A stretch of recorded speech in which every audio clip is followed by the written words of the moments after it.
na perpiko ang law? Hindi! Hindi ko kayang perpikin ang law, mga kapatid. Wala nga ako may pagmamalaki. Nasusunod mo ba personally, perfectly, all the time ang 10 utos? Yes or no? Yes! Ibig sabihin mo, Fernan, hindi ka na nagsisinungaling all the time? Yes or no? Hindi na!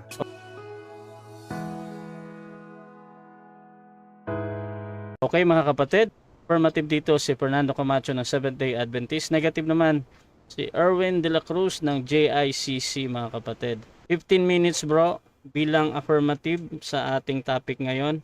Your time start now bro. Ngayon, meron ho akong inilaan na 13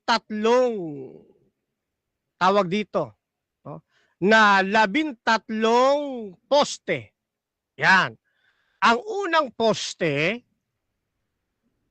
ang 10 utos ay umiiral pa. At yan ay hahantong hanggang sa ika-13 poste. Ang 10 utos na nanatili sa bayan ng Diyos. Okay. Pero ganun pa man mga kapatid, umaasa ako na ininigit lahat ng negative side.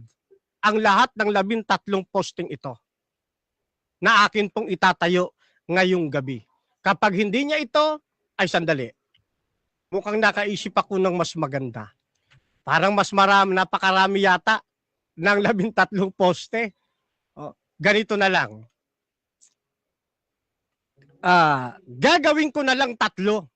Aalisin ko na lang yung 10. Yan. So, isa na itong magandang partida, hindi na 13. 3 na lang na poste.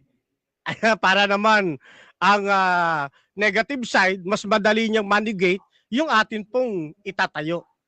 Isa pong partida mga kapatid na hindi ko pa naibibigay sa lahat ng aking mga nakadebate. Kaya sa pagkakataong ito, mapalad ang kapatid na negative sapagkat meron tayong partida. 3 poste na lang. Pero kapag hindi ito na-negate, ibig sabihin yan, talo siya sa pagkakataong ito. Bueno, unahin na natin ang unang poste. Sa unang poste na naniniwala tayo, ang 10 utos ay umiiral pa. Ayun. Ano ang katunayan? Dito po sa Kapitulo 14 ng Aklat ng Juan, talatang 15. Kung ako'y inyong iniibig, tutuparin ninyo ang aking mga utos. Naniniwala tayong lubos mga kapatid na ang 10 utos ay utos ng ating Panginoong Jesucristo. Hindi nagbabago, pananayuan natin yan mula nung tayo nagkaroon ng debate hanggang sa mga pagbo-broadcast natin. Ang 10 utos ni Kristo. At ang wika rito, kung ako inyong iniibig, tutuparin ninyo ang aking mga utos. Sa Kapitulo 14 ng Aklat ng Revelasyon, here is the patience of the saint. Here are they that keep the commandments of God and the faith of Jesus. Naniniwala tayo mga kapatid ngayong gabi na ang 10 utos ay utos ng ating Panginoong Diyos. Ang tututol dito mga kapatid, matatalo. Ang 10 utos ay utos ng ating Panginoong Diyos. Kaya naman, bilang assignment mula sa ating unang posting nilatag, tututulan po ng kapatid na Erwin de la Cruz na butihin nating engineer bilang isang mandirigmang negatibo na ang 10 utos ay hindi utos ng ating Panginoong Diyos. Ngayon, kapag hindi po natutulan ng negative side, ang bagay na ito, nananatili tayong nakatayo at nabigo siya sa pagtibag sa ating mga binalangkas. Ikalawang poste mga kapatid. Ito po ay base sa aking personal experience at sa aking testimonya. Totoo na ang 10 utos ay umiiral pa. Mabuti ang sumunod sa 10 utos. Napakabuti at napakasarap naman talaga na sumunod dito. Sa tulad ko, mga kapatid, na tunay na konbertidong mananampalataya, na maliit na lingkod ng ating pong Panginoong Diyos. Lubos tayong nagmamahal sa Kanya. At sa lalim ng ating personal encounter and commitment sa ating Panginoong Diyos, hindi ko maikukubli, hindi ko maitatago ang tunay kong kaligayahan. Walang mapagsidlan ang aking nararamdamang kasiyahan sa pagtupad, mga kapatid, sa 10 utos bilang utos ng ating Panginoong Diyos. Kaya nga lagi nating isinisigaw, napakabuti, napakabuti, at napakasarap sundin ng 10 utos na utos ng Diyos. Mga kapatid, wala akong maipagmamalaking anuman sa aking sarili. Wala akong maipagmamayabang maliban ng ating Panginoong Jesucristo. Kaya, walang dahilan para ako'y magmataas. Ibinababa ko ang aking sarili. Walang dahilan para ako'y makapagyabang. Ang pinagsasaligan ko'y kaningningan ng katwiran ng ating Panginoong Jesucristo na siyang ibinalot sa inyong maliit na lingkod. Bunga rin ng aking hindi matutumbasang pag-ibig at sa mataas na respeto sa ating Panginoong Diyos, masaya kong tinutupad ang 10 utos. Kaya dito pinupuri, pinasasalamatan natin ng Panginoong Diyos. Tulad ni Apostol Pablo, ang buhay na ikinabubuhay natin ngayon sa laman, ikinabubuhay na natin sa pananampalataya. Salamat sa reminders. Kaya tututulan ng negative side ng aking nararamdaman ay mali. Ang aking experience o mga experiences ay mali. Hindi ko tunay nararamdaman ang ipinagpapatotoo kong ito. Ikatlong poste, mga kapatid. Ang 10 utos ay utos pangpamilya. Doon sa kapitulo 6, talatang 6 hanggang 9 ng aklat ng Deuteronomio, ang utos na ito ay para sa buong pamilya. Hindi ko na lamang babasahin, mga kapatid, ng isa-isa sa inyo sapagkat ang akin pong oras ay sadya ng maikli. Sumunod na talatang awit 119, talatang 9 ng Magandang Balita Biblia. Paano ba iingat ang wagas yaong buhay? Yaong buhay ng binata sa kanyang kabataan? Ang tugon ay sumunod siya sa banal mong kautusan. Kaya nga ang 10 utos, utos ng pamilya. Hanggang sa bagong tipan, igalang mo ang iyong ama at ina na siyang unang utos na may pangako. Pagbabadya na ang utos na 10 utos ay hindi lang pang sports, pang pamilya pa. Tututulan ngayon ng kapatid na engineer ang Ginoong Erwin de la Cruz bilang negatibo ang 10 utos, hindi mainam na kautusan para sa buong pamilya. Samantala ang inyong lingkod na ninindigan na ang utos na ito'y pang pamilya rin. Ano ho? Kaya sa atin pong 3 poste na ipinangpartida, umaasa ako na maninigit ng negative side ang bagay na ito. Tututulan ng negative side ang aking unang poste, ang 10 utos ay hindi na umiiral pa. At hindi ito utos ng Diyos. Ikalawang poste, ang aking personal experiences and testimonies, hindi totoo na ako'y masaya at naliligayahang mainam sa 10 utos. Pangatlo, ang 10 utos, tututulan ng negative side na hindi ito pangpamilya. Sapagkat naniniwala po ang inyong malit na lingkod, ang 10 utos ay isang kaligayahan ng buong pamilya kapag ito ay kanilang susundin at kanilang tutupdin. Kaya nga, sa paghahanay natin ng mga talata, napakatitibay nito, mga kapatid. At mahirap itong tibagin. Mahirap itong sansalain ng negative side. At Mga kaibigan, mga kapatid, tignan ho ninyo, pagmasdan ninyo kung papaano gigibain ng negative side ang mga katotohanang aking itinatag o ginawang poste. Kapag hindi niya po natutulan ang tatlong poste kong ito, isang po ang ibig sabihin niyan, talo ang panig nila sa debate ngayong gabi. At nanaig na naman ang katotohanang ibinabandila ng ating Panginoong Diyos. Kaya ho mga kaibigan, mga kapatid, aantabayanan ninyo. Hindi magtatayo ng panibagong paksa ang negatibo. Susunod lamang ang negatibo sa kung ano ang dapat niyang baliin sa aking mga poste na inilatag. Ano? Ganyan lamang ho, kasimple.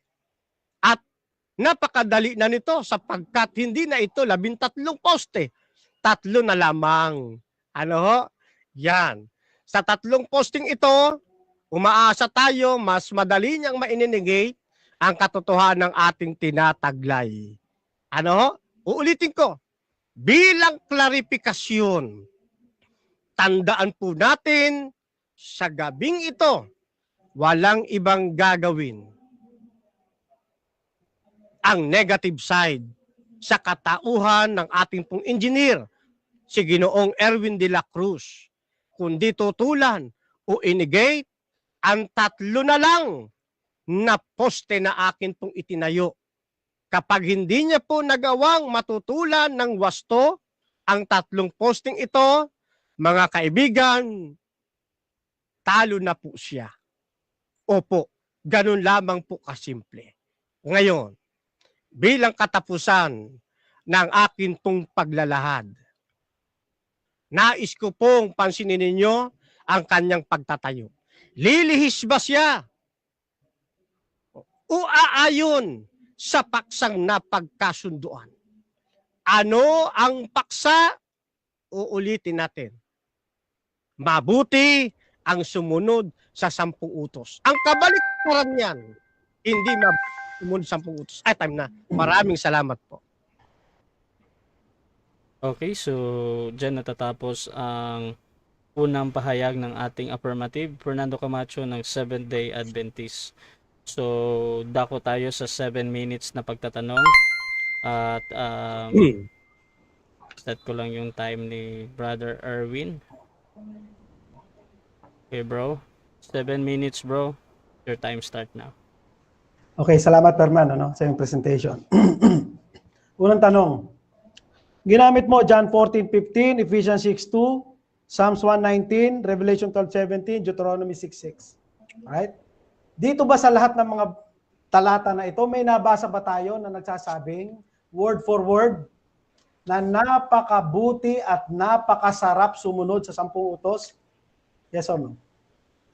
Sa 3 talatang yan, wala ka talaga mababasa ng katulad sa iniisip po ninyong mga word for word.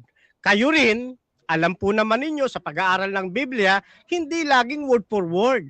Kasi magiging yan, sa dami ng talatang pinagbabanggit ninyo, yung lahat ang binabanggit, malabong mangyari po yun. Pero naniniwala ako, anong strongest verse mo dito sa binigay mo mga talata? Lahat po. Ang strongest verse ko, lahat po ng mga talatang ginamit ko, napakalalakas niyan. At mahirap pong tibagin yan. Yang 3 poste po na yan, mahirap pong tibagin yan para kayong bumangga sa napakalaking poste na yan. At Diyos ang inyong pong tinututulan. Okay. Next question. Okay, so kung walang nababasang ganon, no? Na napakabuti at napakasarap sumunod sa 10 utos dito sa mga talatang to. No, ibig sabihin nagpapalagay ka lang. Tama, mali. Mali po, mali. Kasi wala ka ring mababasa na hindi mabuti ang sumunod sa 10 utos. At hindi napakabuti at hindi napakasarap ang sumunod dito. Yan. Policy po ang inyong tanong. Nagbubumirang lang po yan sa inyo. Mahirap pong tibagin yan pong 3 poste ko na yan na itinayo Maliban na lang kung talagang Next question. sa inyong puso. Okay, so sabi mo personal experience. Kung sinasabi mo dito ngayon na napakabuti at napakasarap sumunod sa 10 utos, nagagawa mo ba ito perfectly all the time? Yes or no? Yes, sa pamamagitan ng pag-ibig at biyaya ng ating pong Panginoong Jesucristo. Not in man might, kundi sa pamamagitan ng ating pong Panginoong Jesucristo. Na yung kanyang katwiran ang siyang ipinantatakip sa atin pong mga pagkukulang. Ano? Kaya yung buhay na ating kinabubuhay ngayon, sa laman, Next question. hindi na to, kundi... So, sinasabi mo palang may pagkukulang. No? Binanggit mo ngayon. Definitely, hindi mo nasusunod ng perfecto all the time. Tama, mali? Mali. Ang sabi ko, sa pamamagitan ni Kristo, nasusunod natin ang mga batas na ito. Sapagkat yung aking pagkukulang, kasi wala akong may pagyayabang eh. Si Kristo ang tumatakip ng lahat ng ito sa paningin ng ating Ama na nasa ng ating Diyos Ama. Next question. Ang Diyos ang So, ating ibig sabihin pala, no? Wala kang sablay all the time dito sa 10 utos. Talagang pristine, walang sablay. Tama ba? Ganun ba sinasabi mo? Yes or no? sa pamamagitan ng ating yes, Objection! Time stop. Sabi ko Okay. yes or no. Okay, so ang objection Sabihin mo doon po sa muna ng ano. categorical na yes or no, Categorical. meron kang counter objection bro or ready ka nang sumagot sa categorical? Categorical. I think narinig yung aking pahabol na yes. Wala. Okay, so Wala narinig. oh, Sorry, hindi so narinig. ganito kasi. na, Yes. ganito. Uunahin talaga natin yung yes or no, yung categorical bago tayo magpaliwanag ha. So bro Camacho, ano yung sagot natin bro? Opo. Okay, yes. Nasu- 20 seconds bro. Opo. Nasusunod natin hindi sa sarili nating lakas, kundi sa tulong ng biyaya at pag-ibig ng ating pong Panginoong Jesucristo. Yung kanyang katwiran, yun po ang ibinibigay sa atin at ang Panginoong Jesucristo ang siya pong ating katuwang sa pagsunod ng perpekto sa 10 utos. Hindi sa Next sarili question. nating gawa. So sinasabi mo pala imputation, no? Ang tanong ko kasi sa iyo, Fernan, ikaw mismo, no? Kasi ang sabi sa James 2:10, transgression of one is transgression of all. So therefore, ang tanong ko, no? Given na may Holy Spirit ka, sige. With that, nasusunod mo ba personally, perfectly, all the time ang 10 utos? Yes or no? Yes! Na ang pasunod nating ito ay magagampanan natin sa pamamagitan ng kapangyarihan ng banal na espiritu na tumitira sa atin. Kaya nga sabi ni Apostol Pablo, ganun din ang aming pananaw. Ang buhay na ikinabubuhay ko ngayon sa laman, ikinabubuhay ko ngayon sa pananampalataya. Ayun. Kaya nga tayo, bilang isang bagong nilalang, napakasarap na sundin ang 10 utos. Next question. Napakabuti nito. So, ibig sabihin mo, Fernan, hindi ka na nagsisinungaling all the time? Yes or no? Hindi na. Bakit ka magsisinungaling? Bakit ka magsisinungaling? Alam mo naman na kasalanan ito. Bakit mo gagawin? Bakit mo gagawin? Hindi tayo dapat magsinungaling. Kung kayo nakakapagsinungaling, kapatid na negative side, iluhod natin ang tuhod sa ating Panginoong Next question. So ibig sabihin, nakakapagsinungaling ka pa. Dahil sabi mo, iluhod natin kapag nakakapagsinungaling. Tama, mali? Mali. Sabi ko nga, hindi ako nakakapagsinungaling. Kung kayo po, kako, nakakapagsinungaling, iluhod natin ang inyong mga tuhod sa Panginoon. Humingi tayo ng tawad sa Diyos. Kasi alam naman natin, mali ang pagsisinungaling eh. Bakit natin gagawin? Kaya nga, ang pagsunod, Next question. posible ito. Doon. So, Okay. ang sabi ng inyong fundamental beliefs, no? Mm-mm. Ang 10 utos, yan ay ang precepts, ay basis of God's covenant to His people and standard of judgment. So kung ikaw na sumusunod dyan sa 10 utos, under ka ba doon sa judgment na kasama dyan sa 10 utos? Yes or no? Hindi na po. Bakit? Ito sabi disobedience is possible only through the power the indwelling Holy Spirit provides. Kaya nga ang Diyos siyang gumagawa sa ating buhay. Hindi na ako nabubuhay sa aking sarili, kundi Next ang question. Diyos. So sinasabi ng 1 John 1:8, no? Kung sino man na magsabing wala siyang kasalanan ay sinungaling. Ibig sabihin, mali yung talatang yun dahil nagaganap po na ng perfectly all the time ang 10 utos. Yes or no? Tama yung talata. Kung ang pagsunod ay hugutin niya sa kanyang sarili, sa kanyang lakas, sa kanyang kakayanan, pero sa pamamagitan ng kapangyarihan ng banal na Espiritu, this obedience is possible only through the power the indwelling Holy Next Spirit question. provides. So paano naman yung mga SDA na nakakalabag sa 10 utos? Under ba sila sa judgment? Ay, hindi ko masasagot yan, kapatid, kasi personal experience itong itinatanong mo sa akin eh. Hindi ko naman hawak Time. yung kanilang personal na relasyon sa Diyos. Time na? Okay, sige. So, dyan natatapos ang unang pagtatanong ng ating negative, mga kapatid. 15 minutes, bro. Your time start now. Thank you, Fernan. No? So, I hope nakita nyo po during cross-examination yung force ng mga tanong ko. No? Unang-una po, mga kapatid, yung mga talatang ibinigay niya, no? Wala pong mababasa doon na nakalagay, napakasarap at napakabuting sumunod sa 10 utos. Ibig sabihin, nagpapalagay lang siya, nag-i-interpret lang siya, no? But walang nakasulat doon. Doon pa lang, tagilid na po siya, no? Wala siya mapapatunayan doon, no? Kagaya ng John 14:15. O, tignan niyo po, meron po ba nakasulat doon na 10 utos, napakasarap at napakabuti? Wala. Napakalaki po ng pagkakaiba niyan, mga kapatid.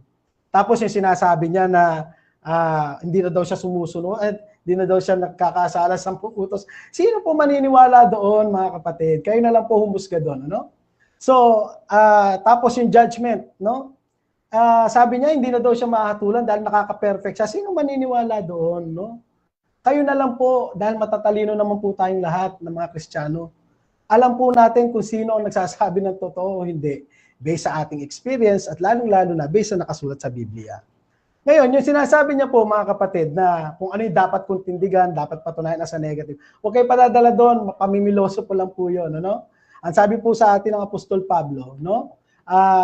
See to it that no one takes you captive by philosophy.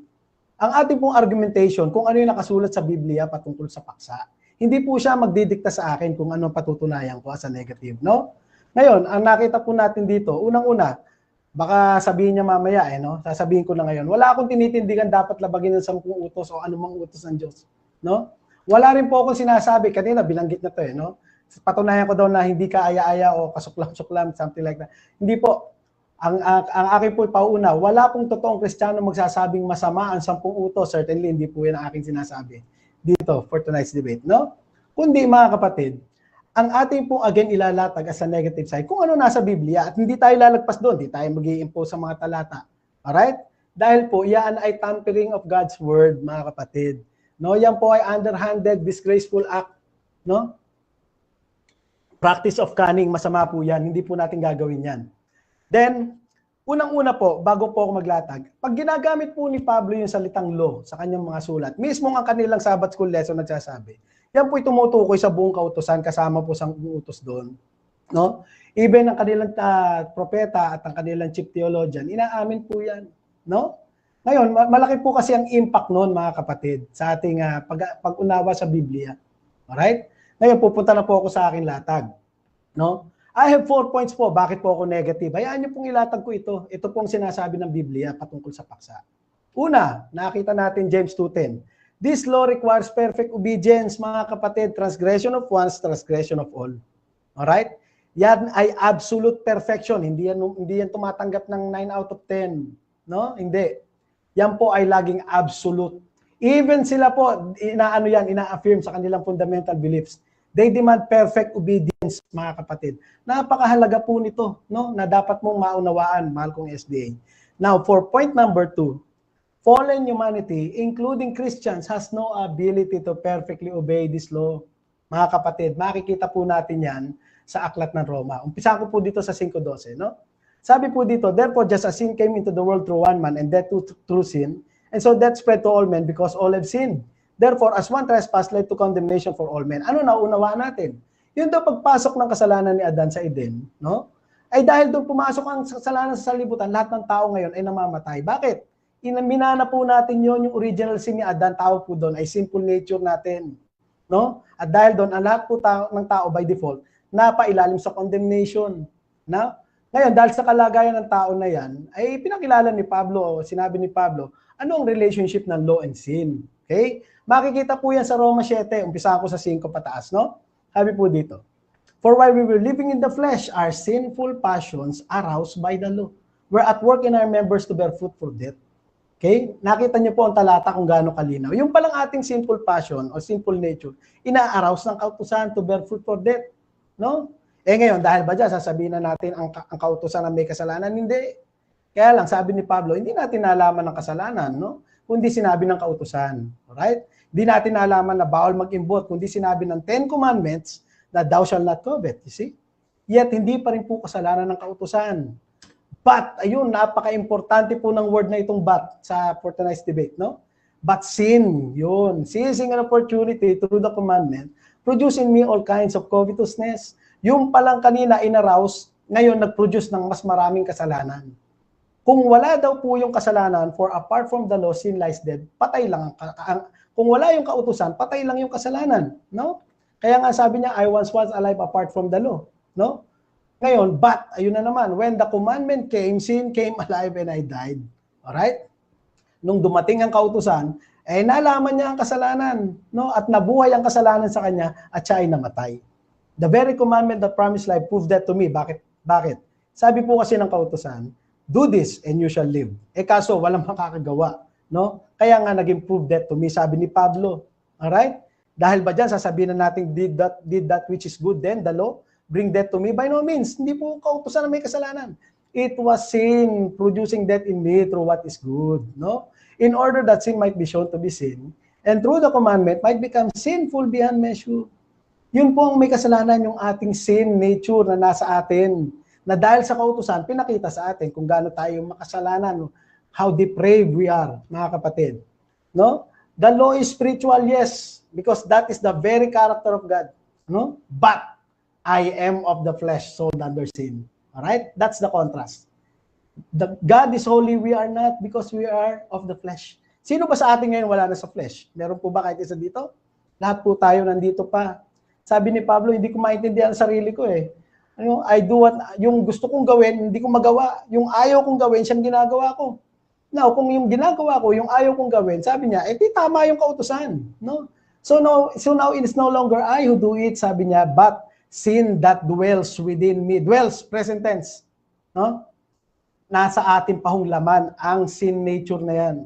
For I know nothing good dwells in me that is in my flesh, for I have the desire to do what is right, but not the ability to carry it out. That's my key verse as a negative. Alright? Mga kapatid? Ang sabi niya, I desire to do what is right, signifying siya regenerated na dito because only Christians can have that kind of desire to follow or obey God or to keep the law. But sabi niya, I have no ability to do that. No? Sabi niya pa, for I delight in the law of God in my inner being. Talaga pong siya ay regenerated na.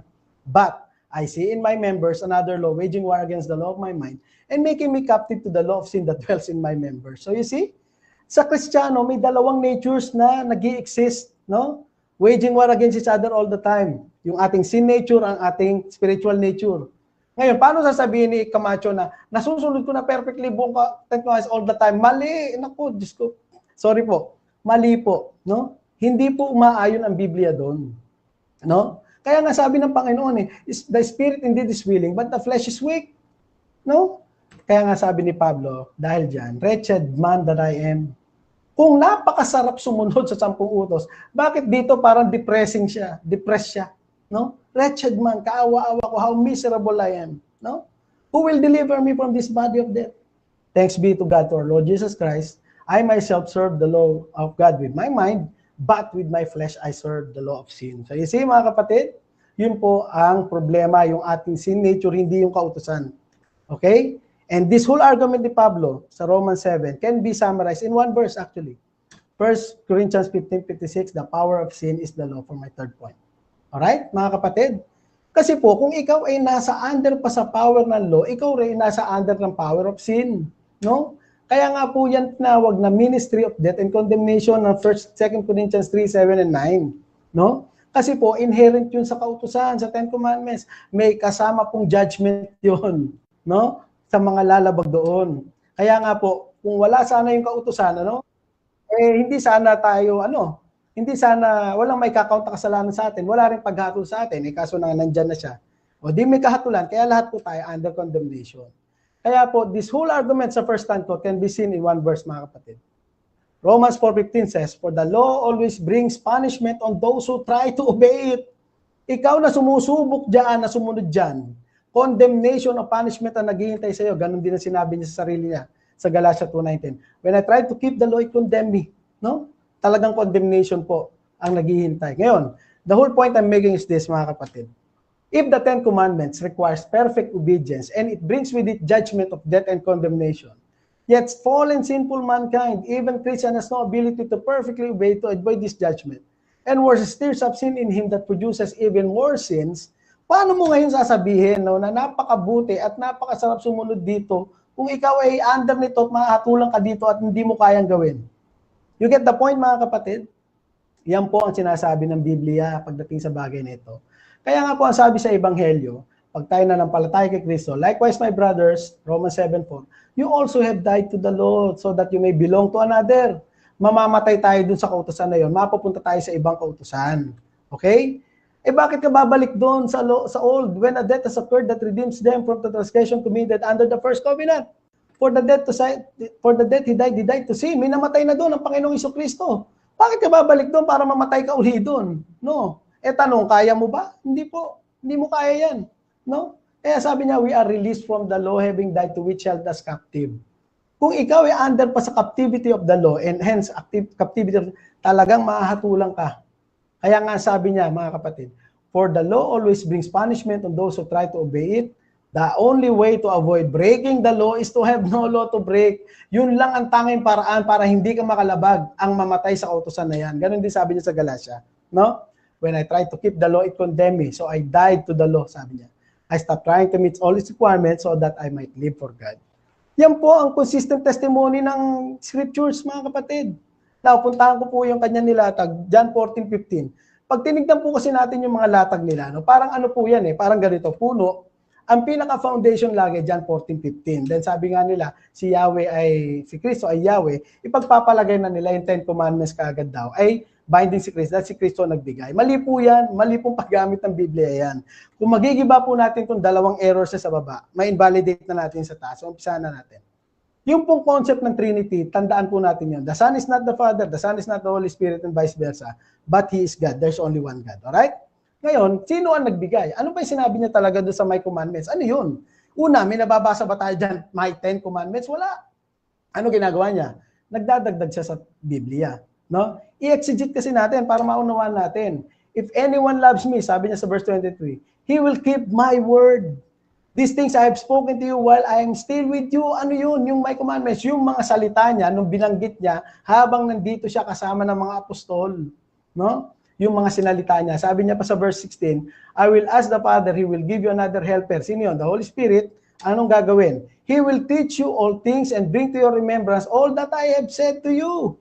Yung po yung kanya sinalita, yung kanya kasama nila, yung po yung My Commandments niya dyan. Napakadali pong unawain. Bakit po lalagyan natin ng 10 Commandments, no?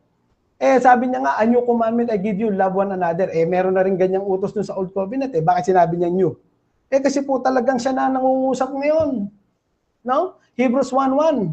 No, dati, long ago, in many times, in many ways, God spoke to our fathers by the prophet. Yung panahon ni Moises. Pero ngayon, no, God has spoken to us by His Son. Kaya siya na po yan ngayon.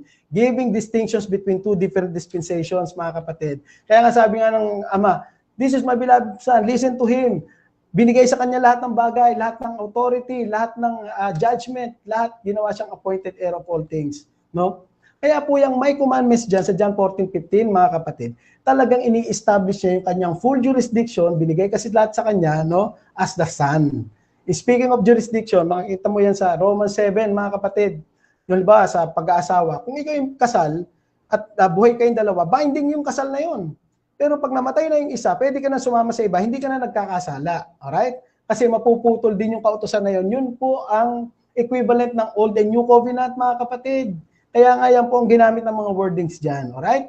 Kaya nga po, ano po yung may commandments na sinasabi niya? Walang iba kundi yung mga teachings niya, mga turo niya, mga sinabi niya under the new covenant, mga kapatid, na pinagtibay ng kanyang sariling dugo.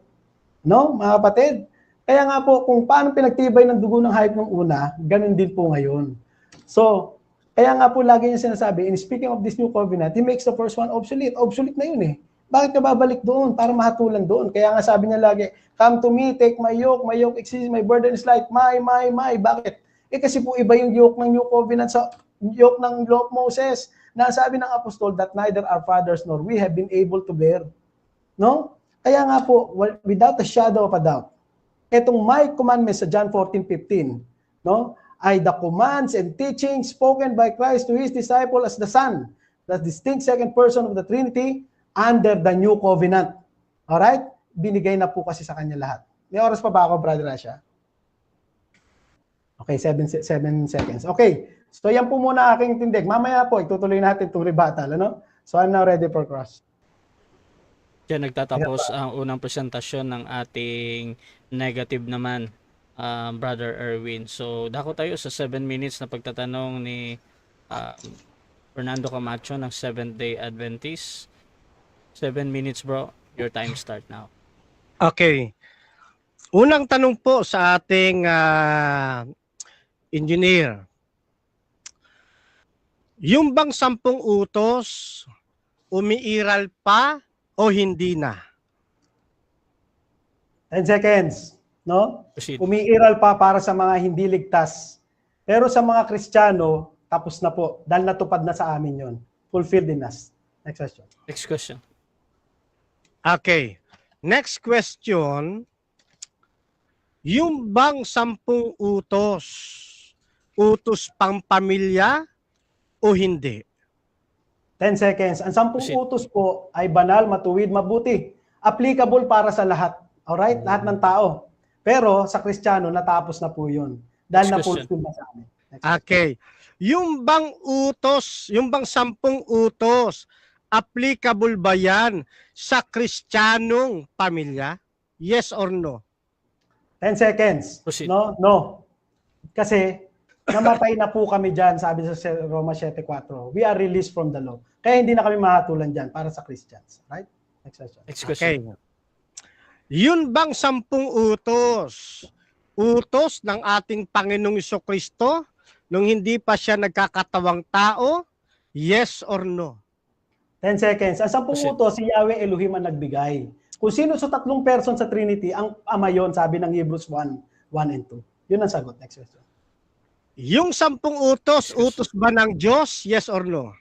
Yes, utos po ng Diyos yan. Elohim, Yahweh Elohim. Alright? Kung sino to sa 3 person, ay yun yung ama, sabi ng Hebrews 1:1 and 2. Next question. Okay. Yun bang 10 utos, sino ang nagbigay? Yun pong bumaba o yung hindi bumaba? 10 seconds, walang Proceed. ganun. No? Kasi sabi sa Hebrews, Exodus 20, Father God, Yahweh Elohim. Walang sinabing ganun, sino bumaba, sino tumaas. Next question. Okay. Sa makatwid, ang 10 utos, hindi mo tinutupad. Tama? Tama, dahil po ako po'y Kristiyano na. Ang sabi sa Romans 7:4, we are dead to the law. Romans 7:6, we are released from the law. Therefore, we no longer transgress nor obey it. But there is rightful use of the law, 1 Timothy 1:8, para sa Kristiyano. Next question. Okay. Next question, dahil hindi ka sumusunod sa 10 Commandments, kapag ba meron kang nakitang tao na lumalabag sa 10 utos at pinapatay nito ang tao, natutuwa ka ba o nagiging masaya? Objection, Mr. Moderator. Time stop. Okay. No Sabi objection, ko bro. po kanina, ang tanong niya po kasi ang premise, sabi niya, no? Dahil hindi ko daw sinusunod o hindi ako sumusunod sa 10 utos. Ang sagot ko po prior to that question, no? I'm no longer under the 10 commandments, therefore no longer obey Okay. nor transgress it. Baguhin niya po yung tanong niya. Okay. So, Counter? ina-analyze ko yung objection mo, bro. Doon sa pagtatanong ni Camacho ay para sa iyo tila ba merong policy na sinasabi doon na hindi mo stand kumbaga. So, counter objection, Fernando Camacho. Apo, malinaw po ang tanong ko kasi sa kanya, Mr. Moderator, kung sinusunod ba niya o hindi. Sabi niya, hindi niya sinusunod kasi hindi na siya under nito. Kaya yung tanong ko po, kapag kami nakita ba siyang lumalabag sa 10 utos o lumalabag sa 10 utos tapos pinapatay yung tao, natutuwa ba siya o nalulungkot? Okay, so Categorical po yun eh.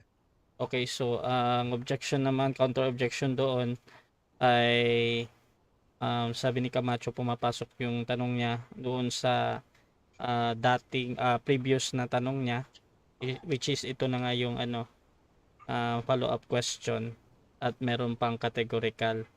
So ganito ang ating desisyon. Actually nakikita ko naman doon sa pagpa-follow up yung tanong. However, dito tayo sa sumasagot.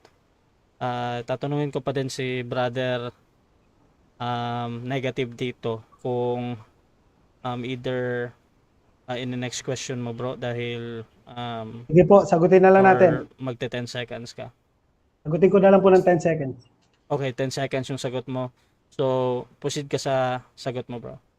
As Christians, we're no longer under the law. Pero pag may nakikita tayong ganun, no? Siyempre, nalulungkot ang Kristiyano dahil pwede natin gamitin ang 10 Commandments lawfully for rebuke, no?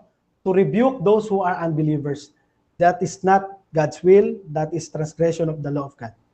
Alright? Pero hindi under ang Kristiyano. Next question. Next question. Okay. So, next question. Doon sa ginamit mong sa ginamit mo namang salitang bat, pinaulit-ulit nyo po yun eh. Yung bat. Doon, gusto ko lang magkaroon ng klarifikasyon sa audience. Oh. Ginagamit yung salitang bat, BUT. Oh. Dapat bang sundin ang 10 utos o kasalanang sundin ang 10 utos? Clarification. Time stop. Okay. Anong clarification, bro? Hindi ko maintindihan yung connection ng bat doon sa categorical niya. Hindi ko maintindihan yung link nun. Okay. So, Pwede po ba paki-rephrase niya? Baka, I'm trying to link yung bat doon sa categorical niya. okay. Hindi ko makita. Okay. So, merong clarification dito, Fernando Camacho. I-clear mo ba, bro, or doon kapatid? Okay. Hindi, i-clear ko ito. Sige, proceed. Kasi paulit-ulit na ginagamit yung salitang bat, yung BUT. At alam ko, hindi naman siya unconscious doon. Paulit-ulit niya yun sa kanyang first presentation. Kaya ang tanong ko sa kanya, doon ba sa salitang bat, ano man talata na gamitin niya? Ang tanong ko lamang po, dapat bang sundin ang 10 utos o kasalanang sundin ang 10 utos? Yan po ang aking tanong, categorical po yan. Okay, so, clear na ba? Or ready ka nang Okay sumagot? bro, kahit hindi masyadong sasagutin ko, Okay. 10 seconds. So, 10 seconds, bro. Proceed, bro. Ang sabi ni Pablo, I desire to do what is right, that is following the law, but not the ability to carry it out. No? May desire siya, hindi niya magawa. Objection, Mr. Moderator. Time stop. Yun ang Okay. sagot ko. Maliwanag po, maliwanag ang tanong ko eh. Dapat bang sundin ang 10 utos o kasalanang sundin ang 10 utos? Categorical po 'yon. Okay. Bro, 10 seconds yung ginamit niya doon, bro. 10 Tama. seconds ba? Oo. Okay, sige. Okay. So, proceed ka, bro, sa next question, bro. Okay. Sa makatwid, hindi kasalanang sundin ang 10 utos dahil yung 10 seconds ang ginamit mo, tama ba? Hindi kasalanang sundin ang 10 utos? Yes or no? 10 seconds. Proceed. No? Para sa Kristiyano, pwede niyang gamitin yon lawfully as training in righteousness. Pero hindi siya under doon. No? So, yun ang tumpak na sagot. No? 2 Timothy 3:16. No? That is the lawful use of the Next question. for training in righteousness. Okay. Kapag sinabi bang pwedeng gamitin, ang katumbas ba nun pwedeng sundin? 10 seconds. Pagka pwedeng gamitin, pwedeng sundin, tama. No? For training in righteousness, yun ang qualification. hindi ka under dun sa law na yon. Ginagamit Next mo na question. siya as training in righteousness. Next question. Okay. Okay. Sabi mo pwedeng sundin ng Kristiyano for training. Sabi nyo kanina, ang isang Kristiyano hindi na dapat sumunod sa 10 utos. Alin ang final answer po ninyo? Pwedeng sundin o hindi pwedeng sundin ng Kristiyano? Clarification, Mr. Moderator. Time stop. Okay. Yung pong kanyang second categorical, no? Lihis. No? Wala po ako sinabing hindi na dapat sundin, no? Ang sinabi ko po kanina, wala na kami sa ilalim, therefore we no longer transgress nor obey it. Okay, so I Baguhin think mo, Camacho, yung tanong mo. okay, so I think doon yan sa ano, bro. Nag-expect kasi ako ng clarification. Yun yung paliwanag mo doon sa isa stand mo nga. Bro Camacho, magki-clear ka pa ba or magka-counter objection ka? Sige, bro. Opo. Kasi maliwanag nating narinig kanina, hindi na ito dapat sundin ng Christian. Okay. Kaya Objection. ngayon, ang sagot Wait lang, naman niya, hindi, ano to, Counter na to. Sige. pag-usap ko ng moderator. Proceed, bro. Ang presentation niya na ngayon, dapat sundin ito ng, kumbaga, mga bagong Kristiyano. Under the ano sila. Kaya ang tanong ko naman ganito, yung bang 10, alin ang pinaka-final niya? Dapat sundin o hindi dapat sundin ng isang Kristiyano? Highlights po yun, yung salitang Kristiyano. Okay. So 10 seconds. ayan. So 10 seconds. Ang Sige, sabi sige. ko kanina, Mr. Proceed, bro. Moderator, no? Christians are no longer under it, therefore no longer transgress or obey it. Hindi ko po sinabing hindi na dapat sundin. Hindi ganun, no? Hindi na kami kasi under. next question. Okay, next question. Yun bang mga sumusunod sa 10 utos sa Biblia, masaya ba sila o malungkot? Answer, malungkot, sabi ni Pablo. Romans 7:18. I desire to do what is right, that is keeping of the law, but not the ability to carry it out. Sabi niya sa 24, wretched man that I am, who will deliver me from this body of death? Walang kakayanan tao. Mr. Depression. Moderator, Next question. Time stop. Mr. Moderator, tama ba Roma 7:18? Ano ito, hindi po ito tanong, kundi clarification po mula sa inyo, Mr. Moderator. 7:18 po ba ng Roma? Yes, yes. Okay, okay. Yes. Okay. So next question po. Yes, proceed.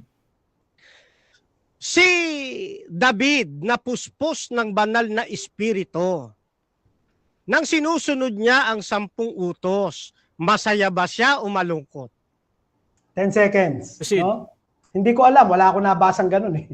Na sinusunod na dapat naibigay niya na yung kanina kung may ganun text. No? Eh wala eh. Wala rin ako nabasang ganun. Next question. Next question. Okay, next question. Kung halimbawa lang, Mr. Moderator, sa negative side, kung may mabasa tayo na hindi to showdown, na yung mga sumusunod, like David, ay masaya sa kanilang pagtupad sa 10 utos, maniniwala ba siya na masaya talaga ang sumunod sa 10 utos? Yes. Answer. Ang sinabi doon, I delight, I love. Objection, Mr. Time stop. Moderator. Wala na eh. Okay, actually, meron pang 1 seconds na natira doon. Objection mo, Fernando. Wala eh, 5 seconds na lang yun. Ano pa gawin natin? 5 seconds na lang. Okay. Sige. Okay na ba? Thank you. Sige. Okay, so dyan natatapos ang first stage ng ating debate, mga kapatid. So dako tayo sa second stage ng debate, which is yung ating rebuttal. Again, bibigyan ko ng 10 minuto. Fernando Camacho, your time start now. Rebuttal. Tandaan ninyo ang paksa, mga kapatid, mabuti ang sumunod sa 10 utos. Napakabuti at napakasarap ang sumunod dito. Hindi ho niya natutulan ito, mga kapatid eh. At least, ang narinig natin, dapat itong sundin eh. Yun talaga ang suma total. Kahit anong pagtatanong natin, sinusunod ito ng beginner Christian. Christian yun eh. Sabi niya doon sa una, hindi na dapat sundin ng Kristiyano. Yung Christian pala na nagpa-practice, pwede pala sumunod rito eh. Ay hindi niya natibag, yung ating pong itinitindig, tinulungan pa niya tayo. Ngayon, ito pa, yung tinanong natin, kasi 3 poste natin, hindi niya tinumba eh. Wala naman siyang tutol, kung susundin ito, hindi naman pala kasalanan sa Diyos. Ngayon, yung ating tinanong, yun bang lingkod ng Diyos, halimbawa si David, sumusunod sa 10 utos. Malungkot ba o masaya? Actually, mga kapatid, hindi niya alam kung masaya ba o hindi. Pero sa Biblia, mga kapatid, masaya sila habang tinutupad nila ang 10 utos. Ano po? Masaya sila habang tinutupad ang 10 utos. O ngayon, siguro hahanapan tayo ng talata. But, kapatid, remind ko lang, yung mga assignment po natin, hindi po sinagot ng negative side. Wala pong sinagot ang negative side, mga kapatid, wala silang sinagot. O ngayon, puntahan natin ang isang talata ng Biblia dito sa Aklat ng Awit, 112, talatang 1. Purihin ninyo ang Panginoon. Mapalad ang tao na natatakot sa Panginoon, na naliligayahang mainam sa kanyang mga utos. Tanong, kasama ba 10 Commandments? Yes! Sabi pa nga, 119:34, obey it with all my heart. Kaya yung aking pagpapatotoo yan, mga kapatid, na nararamdaman ko sa Panginoon. Ano pa sabi? 19:8, tuntunin ng Panginoon matuwid, nagpapagalak sa puso. Ang utos ng Panginoon, dalisay. Yung bang 10 Commandments, utos ng Diyos o hindi? Utos ng Diyos Tuloy. Panginoon, sa gabi ay inaalala ko kung sino kayo. Sinusunod ko ang inyong kautusan. Kagalakan ang sumunod sa inyong mga tuntunin. Amen? Amen! Yan din ang aking ipinagpapatotoo, mga kapatid. Talatang 70. Ang puso nila ay matabang gaya ng sebo, ngunit ako'y naaaliw. Saan? Sa iyong kautusan. Amen, mga kapatid? Amen. Ngayon, tinanong natin, yung bang utos na ito, pampamilya o hindi? Sabi niya, hindi. Akalain mo? Hindi daw. Sabi doon sa Deuteronomy 6, pampamilya Tututol ka ba dito? Siguro sasabihin niya, hindi, sa Old Testament yan bumasa nga tayo ng Epeso Igalang mo yung iyong ama't ina, siyang unang utos na may pangako, luma, bagong tipan. Bagong tipan. Ngayon. Kaya kinuha natin yung kanilang doktrina kasi ibinigay niya sa atin yung statement of belief. Mahalaga yun Sa statement of belief, pag kinlik po ninyo yung go back, nakikita niyo naman sa screen di ba? Sa go back, isa sa mga chairman ng kanyang sinabi, si Adrian Rogers. Si Adrian Rogers ay sa 15 mga committee members, siya yung chairman.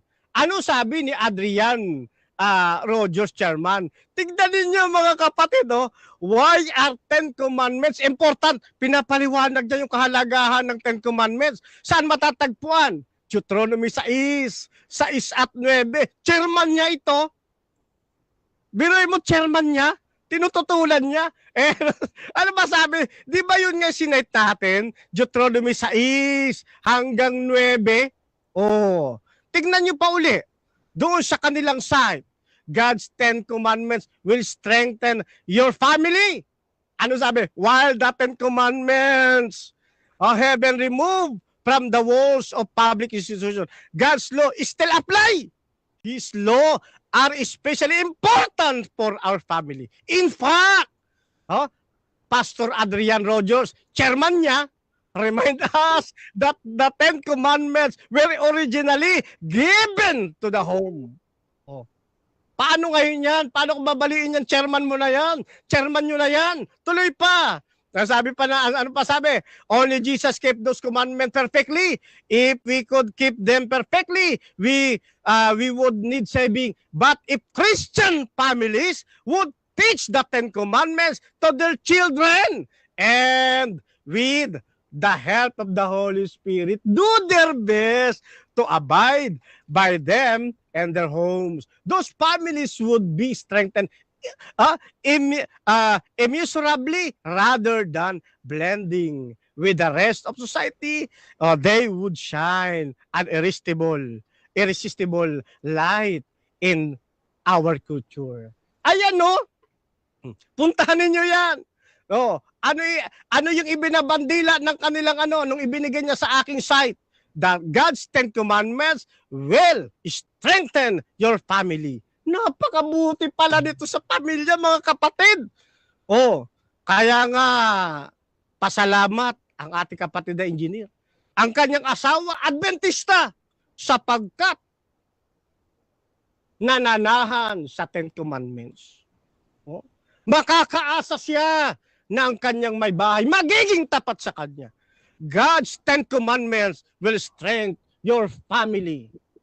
Oh, mapalad. Napakapalad, mga kapatid.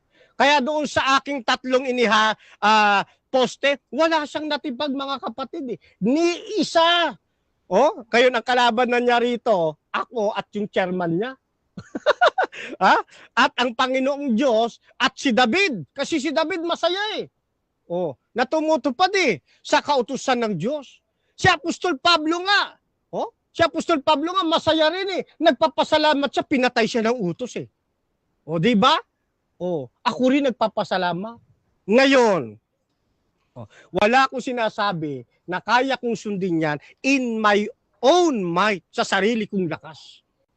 Lagi nating iniulit-ulit at ibinabandila na masusunod natin ang 10 utos sa pamamagitan ng biyaya ng ating pong Panginoong Jesucristo. Kaya nga dito, maging sa kay Calvin na commentaries copyright noong kailan ba ito kinopyright? Print 1958 dito hindi sinasabing hindi na dapat sundin ng 10 utos. Bakit? Since the goal of law is love.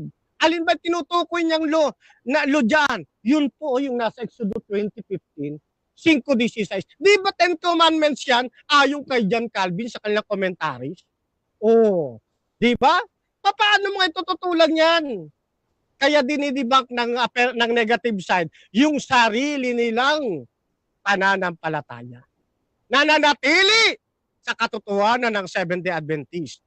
Wala siyang natutulan sa 3 poste natin. At kung siya'y magbamatigas, hindi ako ang kalaban niya, kundi yun ang kanyang sinasamahan kung saan siya affiliated. Ngayon, bakit tanong?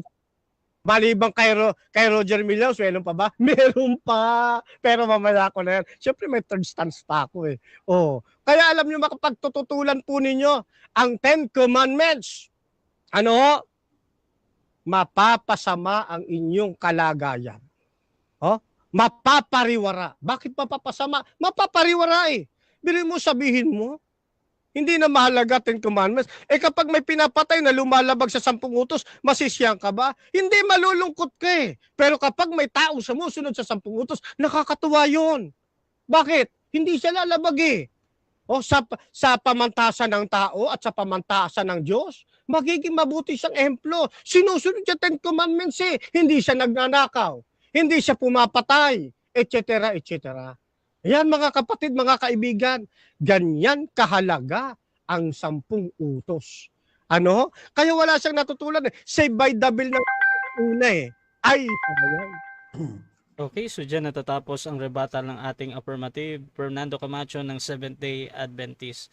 So dako naman tayo sa ating second cross ng negative, Brother Erwin ng JICC. 7 minutes para sa iyo, bro. Your time start now.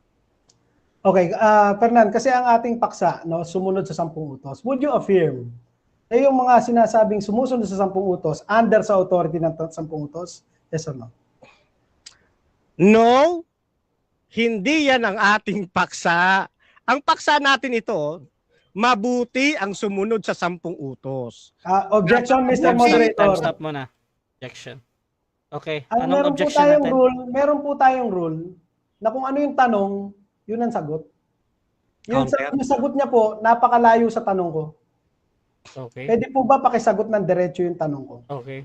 Kasi nasa paksa po yun, sumunod sa 10 utos. Nasa Okay, paksa. okay. So, counter objection doon, bro, Yes. Fernando Camacho. Categorical po ang tanong niya, yes or no. Sabi ko, no.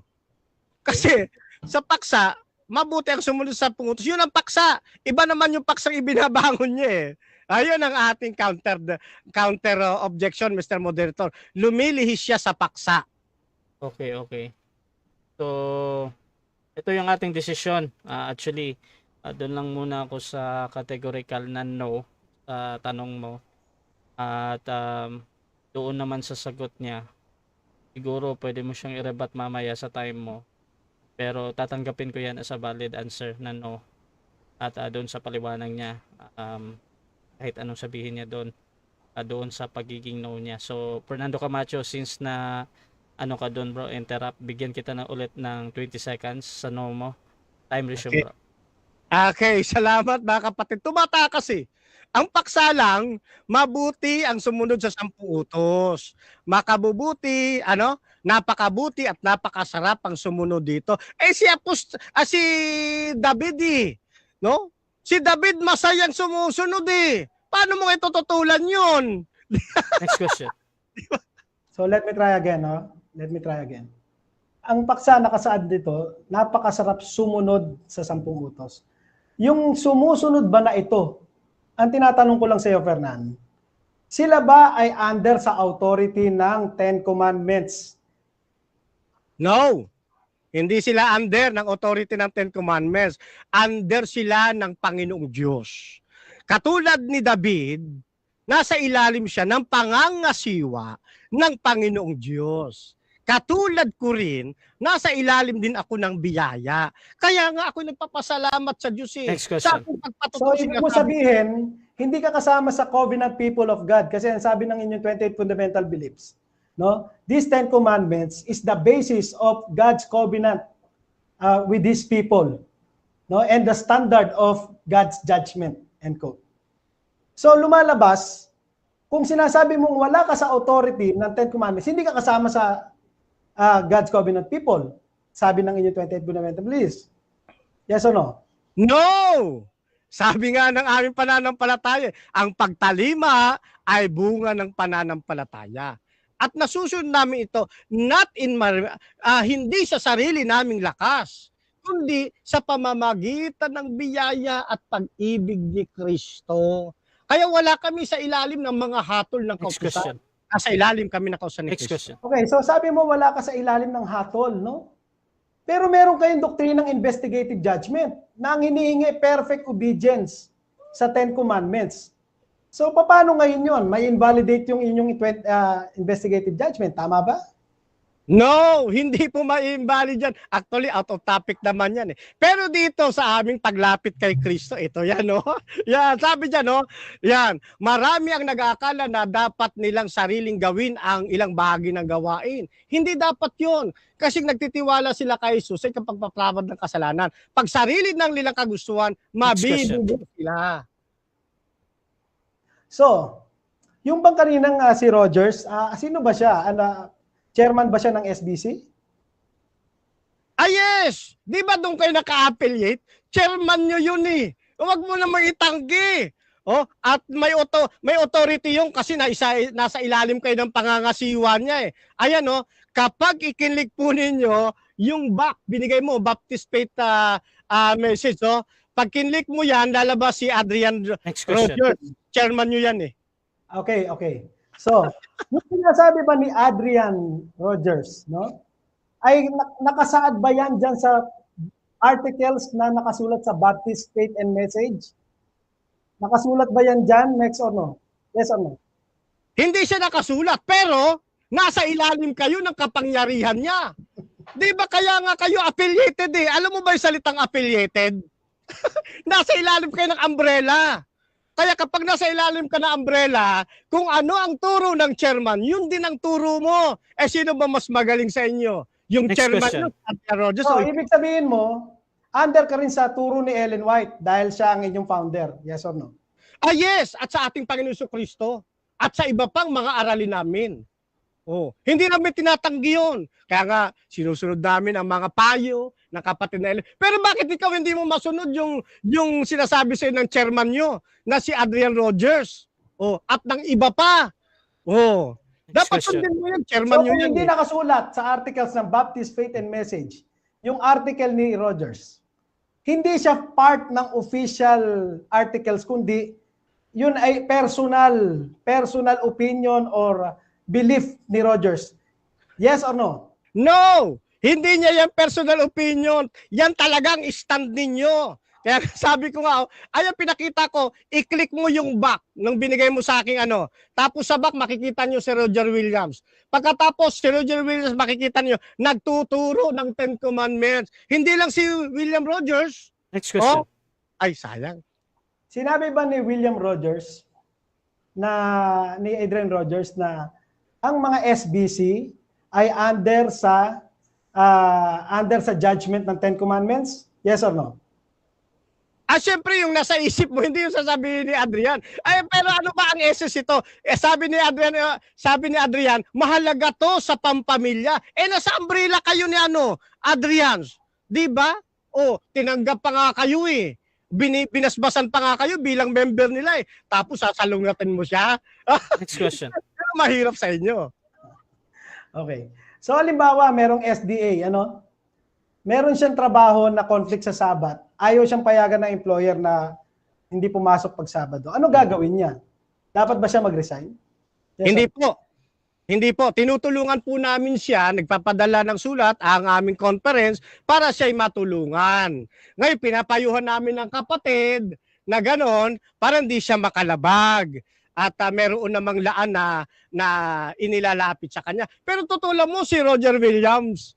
Kasi pabor Ngayon, siya next sa pamilya. eh. Ngayon, Next kasi question. sinabi ko na nga, sumulat ka kamo. Hindi nga siya pinapayagan kahit sumulat kayo. No? Dapat ba siya mag-resign? Yes or no? Maliwanag naman ang aming tugon ang aking tugon. Objection, Mr. Moderator. Time stop. Okay. Yes or no po ang aking tanong.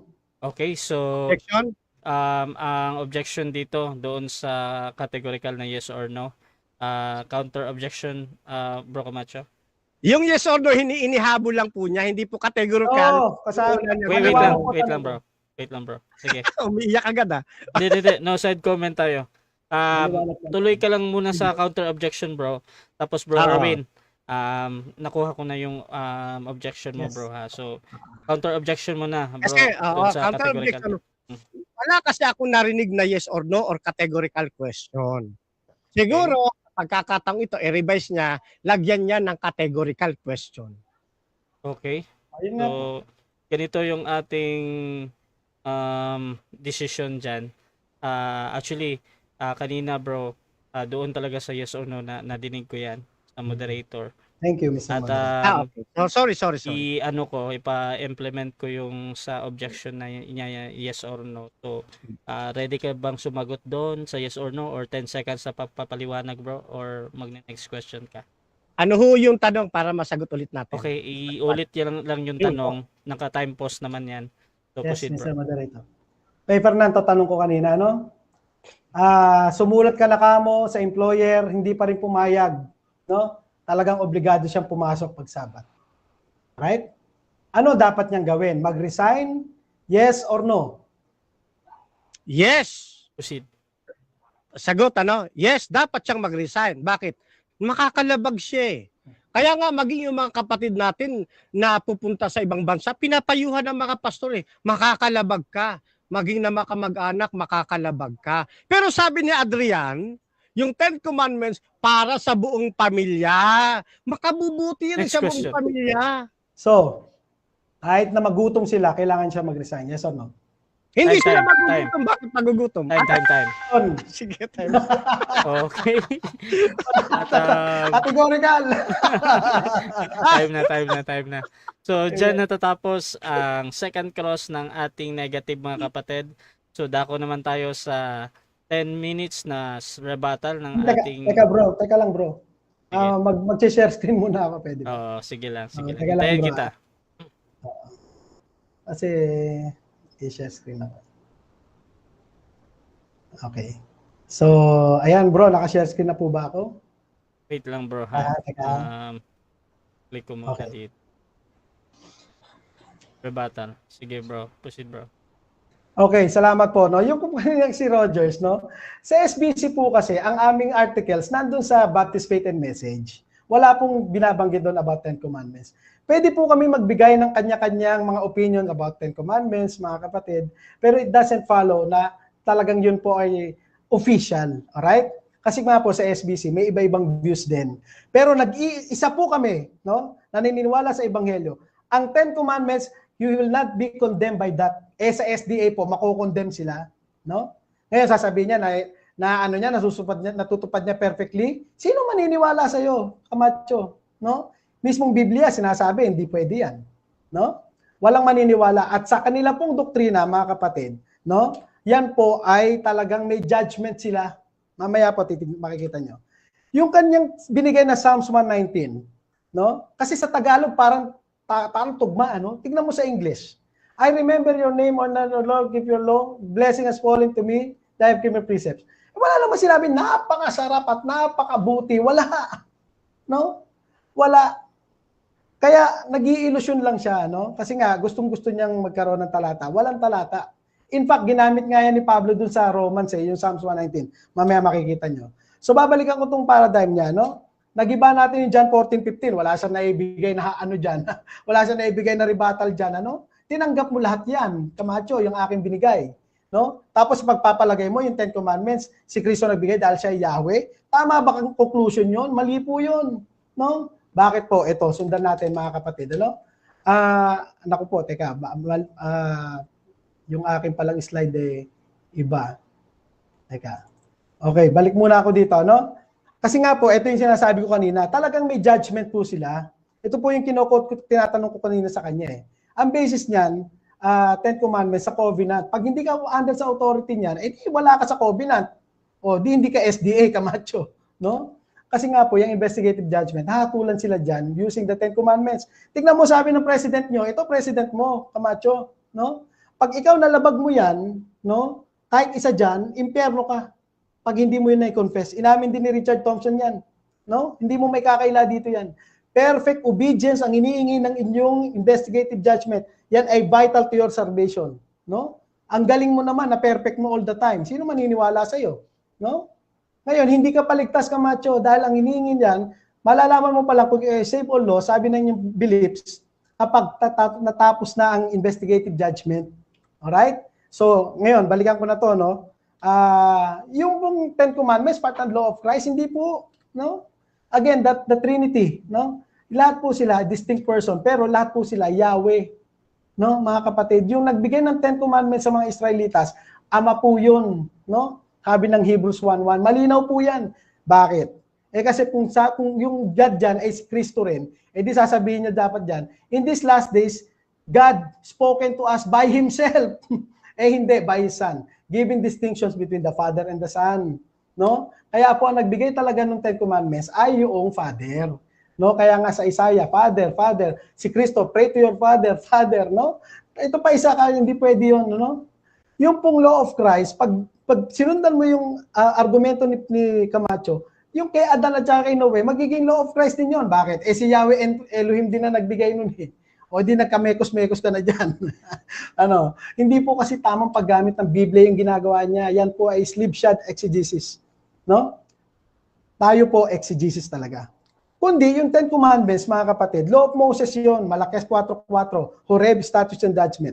Tignan mo sa Deuteronomy 5. Moses, Israel, Statutes and Judgment, the Lord our God made a covenant with us in Horeb. Ano yun? 10 Commandments. You see? Napakalinaw, no, mga kapatid. At pagdating sa New Testament, binigyan ng distinction yan, dalawang yan, Camacho, no? Doon sa 1 Corinthians 9:20-21, no? And unto the Jews I became as a Jew that I might gain the Jew to them that are under the law. Ano yung law na yun? Di yung law of Moses, Jew eh. Sabi ni Pablo, though not being myself under that law. To them, the Gentiles, without the law, being not without the law to God. Ba't niya sinabi yun? Wala nga daw siya doon sa law of Moses eh. Kundi, yun. But, under the law of Christ. Napakadaling unawain. Wala siya doon sa una, nandito siya sa pangalawa, distinction. No? Ito pa isang malipit, kaya hindi pwedeng kay Camacho. No? Yung pong law of Christ, ang sabi ng Galatia 2:19, is therefore Christ minister of sin? Absolutely not. Eh, pag yung Ten Commandments naging law of Christ, sino magpapatupad nun? Eh, di si Kristo. No, eh, paano pag kaya ba ng Kristiyanong tuparin yun perfectly na hinihingi nun? Hindi kaya. No? Eh, sino magpapatupad ng hatol? Eh, di si Kristo rin. Ano mangyayari? Magiging tyrant judge siya, hindi siya savior. You see? Kaya talagang sablay, Camacho, yung mga pinagagawa niyong interpretation. Ano? Tapos sasabihin, sinabi ko ba kanina labagin na sa utos? Wala akong ganun. Ang sinasabi ko, no, ang mga Kristiyano namatay na sa kautusan, Camacho. Makinig ka mabuti, no? Wala na kami sa ilalim noon, hindi na kami nakakalabag o sumusunod doon. Pero ang Ten Commandments pwedeng gamitin lawfully, no? Para saan? For teaching, reproof, correction, for training in righteousness, 2 Timothy 3:16. Example, Ephesians 6:1-2. Nagtuturo ba si Pablo dito ng Ten Commandments? Nakita mo ba may Ten Commandments diyan? Wala. Bakit niya sinabi in verse 2? Kasi tinuturo niya in verse 1. No? Children, obey your parents in the Lord for this is right. Yun ang turo niya sa Kristiyano. Susuportahan niya ng all scriptures, Exodus 20. Yan ang rightful use of the law sa Kristiyano. Another example, the Lord commanded that those who proclaim the gospel should get their living by the gospel. Yan ang turo niya. Then susuportahan niya ng all scriptures. For it is written in the law of Moses, you shall not muzzle an ox when it treads out the grain. Ano pa? No. Do not be unequally yoked with unbelievers. Yan ang turo niya sa Kristiyano. Then susuportahan niya ng all scripture. Therefore, you go out from their midst, be separate from them, touch no unclean thing. Yon ang turo. Ganun ginagamit ni Pablo ang Old Testament for teaching. Alright? Pero kung gagamitin mo yan, pananakot mo sa Kristiyano, sabi mo, hatulan sila sa impyerno, no? Gamit ang Ten Commandments, ikaw ay aso, sabi ni Pablo. No? Pinepervert mo yung gospel. Hinahaluan mo ng law of Moses. No? O ngayon, Romans 3:31. Ano ngayon yan? We uphold the law. Ay sabi ng Sabbath School lesson nyo, buong kautusan yan. O di uphold mo rin ceremonial law? O di mekos-mekos ka na naman dyan. No. Mali. Kung bakit we uphold the law, na fulfill ang perfect obedience ng law ni Kristo na na-impute sa atin by faith in us, not by us. Yun namang ating paglabag doon, yung kasalanan natin, na-impute sa Kanya sa krus. Double imputation. Kaya in that sense, na-uphold ang law, hindi na bali, wala ang kautusan. No? Ngayon, 1 Timothy 1:8, sasabihin mo, ceremonial law ito? Paano naging ceremonial law yan? No? Eh, ang sabi nga na Sabbath School lesson, buong kautusan, o patibayan natin. Sa context, verse 3-7, meron daw kasi lang kasama, desiring to be teachers of the law, nag-i-impose ng law. Eh, ano ba ibig sabihin ng teachers of the law? A Pharisee. You see?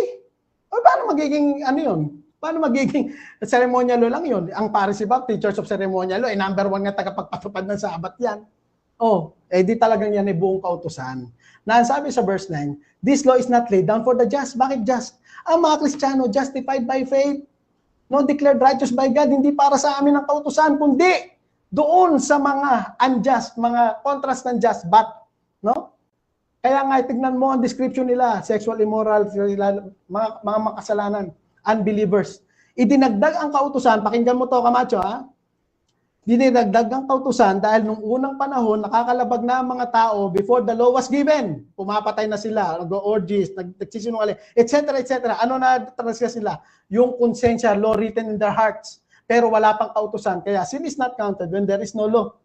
Alright? Kaya ibinigay ang kautusan so that every mouth may be stopped and the whole world may be held accountable to God. Kaya idinagdag ang kautusan. Naintindihan mo? Ha? Huwag kang gumawa ng story sa 1 Timothy. Alright? Kaya yan po talaga buong mga makasalanan. At sabi pa doon, whatever else contrary to sound gospel, yung mga nagtuturo ng false gospel, kagaya nyo. No? Hatulang kayo sa 10 Commandments. Dahil talagang kasama kayo dyan. Alright? Yan ang interpretation ng 1 Timothy 1:8. Camacho. Ha? Ngayon, Ecclesiastes, ginagamit nyo. Tama yan. Buong commandments, duty ng tao yan. Pero nangyari na yan sa Kristiyano by imputation when we believe in Jesus Christ on the cross. At yung judgment niyan, natupad na rin sa amin. Alright? Nung si Kristo namatay para sa amin. Hindi na para sa amin yan. Umiiral pa yan ngayon para sa mga unbelievers. Hatulan sila, no, ng law. Buong kautusan. Isang paglabag, impyerno. No? Yan ang Ecclesiastes. Yung Psalms 119 mo, ginamit ni Pablo yan. No? Yan nga ang kino-quote niya doon sa Romans 7:18. I desire to do what is right. I delight in the law of God. But I have no ability to carry it out. Wretched man that I am. Nakuha mo, Camacho? No? Yan. Kaya yung mga pinagpo-quote mo sa Psalms, no? Walang nakasulat na napakabuti at napakasarap sumunod sa 10 utos, wala. Ibang usapan yung sumusunod ka, Ibang usapan yung nagagalak ka, you desire in the law of God, you delight in the law of God, ibang usapan yun. Ano? Naunawaan mo? Mag-exegete ka kasi, Camacho. No? Wag puro haka-haka. Alright? Yan po muna ang aking rebuttal. Tanungin mo na ako ngayon. Thank you po sa inyong pakikinig. Time. Okay, so dapat tayo sa 7 minutes na pagtatanong ni Fernando Camacho. Okay. Ang tanong ko po, ginamit po ninyo yung unang Timoteo, tama ba? 1:9. Yes. Ayan. So, ibig sabihin ba, ibinigay yung kautusan dito kasi mamamatay tao sila? Yes or no? 10 seconds. Ang sabi sa verse 9, that the law is not laid down for the just. No, hindi ibinigay para sa mga just. Yun ang sabi ng talata. Next question. Okay. Kaya nga ang tanong, kaya ba ibinigay yung kautusan dito? Kasi pumapatay sila ng ama at ina. Masasamang tao sila. Kaya ba ibinigay yung kautusan na yun dahil doon? Yes or no? 10 seconds. Kaya nga may but. No? Kaya nga may contrast yung but. Yung but, contrast ng just, doon binigay yung kautusan sa mga masasama. No? Okay. Para sa kanila ang kautusan. Next question. Ibig sabihin, kung hindi sila pumapatay sa ama at ina, hindi sila masasamang tao, hindi ibibigay ang kautusan. Tama? 10 seconds. Ang katotohanan ng Biblia, lahat sila makasalanan kaya binigay ang kautusan. Alright? Ayoko pumasok sa hypothetical analysis mo. Next question. Next question. Okay. So ibig sabihin, dahil sila ay masasamang tao, kaya ibinigay ang kautusan. Tama? Yes. Tama. Idinagdag ang kautusan dahil nung unang panahon, meron ng paglabag sila, kaya lang, sin is not counted when there is law. Kaya binigay para sila ay mapailalim lahat sa atol ng Diyos. Yun ang dahilan, kaya idinagdag ang kautusan, Camacho. Next question. Okay. Next question. Bago ibigay ang kautusang ito, meron na ba silang nalalabag? Yes or no? Yes, meron. Law written in their hearts. Dahil lang lahat ng tao binigyan ng konsensya. We are created in the image of God. Lahat tayo may morality. No? Kaya nga lang, yung mga lumalabag, talagang they're callous, nagiging callous na. The law written in their hearts, yun ang nalalabag nila. Next question. Okay, next question. Iwanan na kita riyan.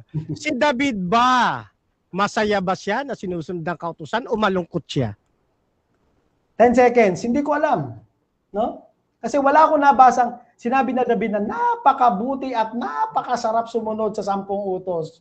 Wala akong nabasang ganun. Next question. Okay. Sabi rito, siya daw ay nagagalak sa kautusan ng Diyos. Tinatanggap mo ba ito? Yes or no? Yes, tinatanggap yan. Sabi ni Pablo, I rejoice in the law of God. I delight in the law of God, but not the ability to carry it out. You see, Camacho? Iba yung kautusan, iba yung nagagalak ka sa law of God, word of God, iba yung sumusunod ka na. No? Magkaibang bagay yon, Camacho. Okay, tanong. Next question. Tanong. Sabi dito sa Roma 7:22, ako'y nagagalak sa kautusan ng Diyos. Yung bang 10 Commandments, utos ng Diyos o hindi? 10 seconds. Ang 10 Commandments ay kasama sa law of Moses. Alright? Utos yan ng Diyos noong lumang tipan. Part siya ng law of Moses. Next question. Okay. Magkaiba ba ang moral law at ceremonial law? Yes or no? 10 seconds. Ang law of Moses buo, no? Buo yan, monolithic yan. Walang ginawang distinction ng Biblia na may moral law, ceremonial law, wala. Buong kautusan yan. Next question. Okay. So, ang moral law at yung ceremonial law, iisa lang siyang utos ng Diyos. Tama ba? Tama, law of Moses, buong kautusan. The 613 laws, no? Outside of 10 commandments, marami pang ibang moral law na nandoon. Do not vex your neighbor, no? Do not, yung mga bao, huwag mo silang gigipitin. Mga moral law rin yun. Ano? Next question. Okay. So, next question. Sabi mo kanina, yung 10 Commandments hindi utos ni Kristo. At yung nagbigay ng 10 Commandments, hindi bumaba para ibigay ang 10 Commandments. kinukumpirma mo ba ito? Yes or no? Yes. Dahil ang sabi dun sa Exodo 20, no? Lord your God, no? Yun ang nagbigay ng 10 utos, nagsasalita sa kanila doon sa Sinai, no? Kay Moises. Okay? Kaya, walang bumaba. Kausap niya nga, kasama niya nga doon eh. Paano bumaba? Ano? Next question. Okay. Doon sa Exodus chapter 3. Chapter 3, verse 1 hanggang patuloy. Yun bang Diyos na nagbigay ng 10 utos, bumaba o hindi? Clarification, Mr. Moderator. Stop. Ina-assume niya, nakakabisado ko yung Biblia. No? Basahin niya ang talata, no? I-post pa natin dito para makita ng lahat. Okay. No? Kasi hindi ko kabisado yung Biblia. Okay, Alright? okay. So, Bro Camacho, tinatanggap mo ba yung clarification or doon ka pa din sa tanong mo? Mr. Moderator, ang panahon po niya ay sumagot ng yes or no. Kung hindi niya kayang sagutin, say pass. 'Di ba Okay. ganun ang ating rules? Okay, so ganito Sasagutin yung ko, 10 ating seconds. question. Sasagutin Okay. ko, 10 seconds. Okay, 10 seconds yung sagot niya. Proceed, bro. Hindi ko kabisado ang Biblia, Camacho. No? Kung magtatanong ka, Mr. basahin mo ang Moderator, talata. categorical po yan tanong ko. Kaya Yes nga or 10 no yan? seconds Time eh. stop mo na. Kaya nga 10 seconds eh. 10 seconds. 10 seconds yung gagamitin niya, bro. Makinig ka kasi, Sige. pabira, hindi ka nakikinig Ako eh. doon sa categorical. Makinig ka Sige, kasi. sige. Hindi Sige, ka sige. nakikinig eh. Okay, so i-reset ko muna yung 10 seconds mo, Reset bro mo. Erwin. Okay, go ahead. Proceed, bro. Oh, Camacho, makinig ka kasi. 10 seconds. Hindi ko kabisado Biblia, kaya wag mong i-assume, alam ko yung talatang binabanggit mo. Basahin mo ang Biblia. Next question. Okay, next question. Dito, sa Exodo 8 hanggang Gs, bumababa ang nagbigay ng 10 Commandments o hindi? 10 seconds. Ang nakalagay lang dyan, oh, ako'y bumaba upang iligtas sila mula sa kamay ng Ehipto. Oh. Ano yun? Wala naman binanggit na 10 Commandments. Ano? Next question. Hindi ako lalagpas sa nakasulat. Next question. Okay. Yan bang bumaba sa 3, 8 hanggang Gs? Yan din ba ang nagbigay ng 10 Commandments? Yes or no? 10 seconds. Hindi ko alam. No? Wala kasing binanggit dyan na 10 Commandments. Kundi ang 10 Commandments binigay sa Exodo 20, kausap ni Moises. Ang ama yun, sabi Next ng question. Hebrews 1:1 and 2. Okay. Sabi mo yung ama. No? Yung ama ba, siya rin si ako nga? Yes or no? Yes. Ang ama ay Yahweh. I am. No? Yahweh, I am. I am. Next question. Okay. Saan mo naman mababasa sa Biblia na yung ama, why it's si ako nga? 10 seconds. No? Hindi ko kabisado yung exact verse, but it is a common knowledge na ang ama ay si ako nga. Kaya nga sabi ni Kristo sa John 8, no? Time. I am. Sige. Okay, so dyan natatapos ang second stage ng ating debate, which is yung ating rebuttal at second cross. So dako tayo sa final conclusion.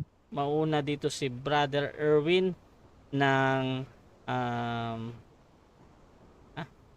tayin ko muna yung ating topic.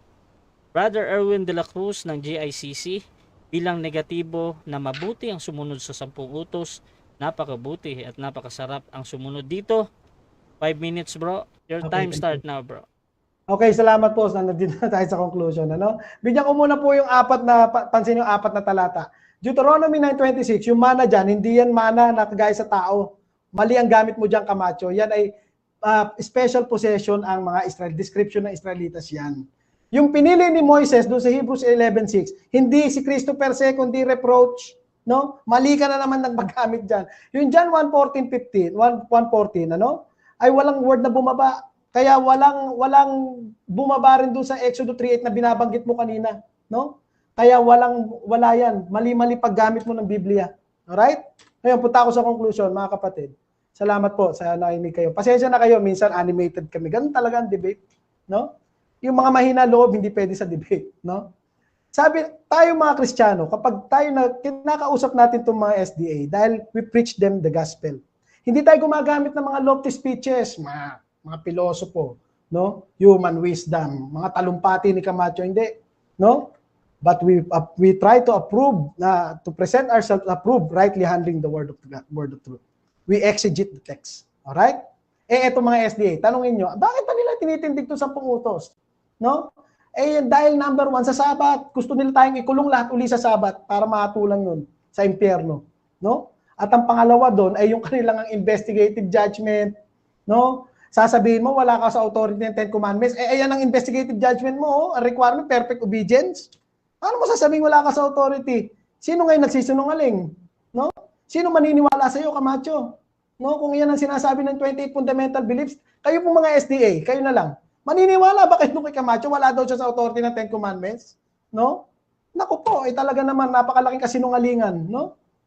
Mga kapatid, ang sabi ng propeta mo, Camacho, those who accept the Savior, however sincere their conversion, should never be taught to say or to feel that they are saved. Bakit? Hindi mo pa makiklaim na ikaligtas na, no? Huwag kang magsabi-sabi dyan na power, promise salvation. Wala. Hindi ka paligtas, Camacho. Bakit? Anytime, pwede kang maligwak sa 10 Commandments pag hindi mo na i-repent kahit isang kasalanan. No?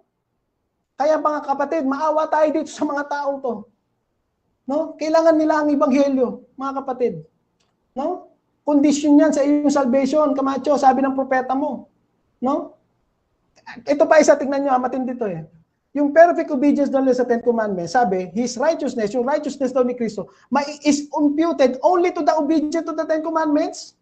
Pati imputation, nakasalalay, perfect obedience sa 10 Commandments. Imagine niyo yan. No? Hindi ba kayo maawa sa mga yan? No? Kaya nga po nandito tayo, mga kapatid. Pasensya na kayo, mga SDA. Alam ko marami kayo dyan. But we preach Christ and Him crucified sa inyo. Binayaran na po lahat ng Panginoon Jesucristo. Ang kasalanan nyo, para kayo maligtas, hindi ka na under sa 10 Commandments. Kung mananampalataya ka sa Panginoon. Pero kung diyan ka mananatili, ikaw ay walang kaligtasan, sabi ni Ellen White. No? At tayo mga Kristiyano, please, I'm appealing. No? Patuloy po tayo makipag-usap dito because they will lead astray if possible, even the elect, even true Christians. No? At kayo mga SDA dyan, alam nyo ang gospel, alam nyo mali ang investigative judgment, ba't kayo nandyan? No? What fellowship has light with darkness? Sino piniplease nyo dyan? Ano hinihintay nyo dyan? Tanggalin ng SDA ang IJ? Hindi mangyayari yan. Bakit? Pag tinanggal nila yan, walang SDA church, guguho sila. Alright? Kung naandyan ka dahil lang sa pamilya mo, associates mo, kaibigan mo, dabarkads mo, asawa mo, no? You are trying to please man and you are not deserving or worthy to be called a bondservant of Christ. No? Kaya umalis ka dyan sa false church na. To observe, walang text. Walang text na nagsasabi, napakabuti, napakasumunod sa wala. Lahat ng ginamit niya, puro ICGCs. Pag sinabi mong sumusunod ka sa utos, you are under that authority to that law and to that judgment. No? And during cross-examination, nakita natin, na talagang hindi umaayon sa kanya. And to conclude, it is explicit sa Bible. No one has the ability to carry out the 10 Commandments because it requires perfect obedience, absolute transgression of one, transgression of all. All Christians are still in this corrupted flesh, and this law stirs up sin in that corrupted flesh. The power of sin is the law, and that is ministry of death and condemnation.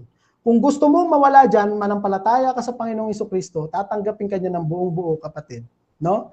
Mawawala ka sa punishment ng law na yan, at ikaw ay maliligtas. Yun lang ang tanging paraan. Yun ang ebanghelyo.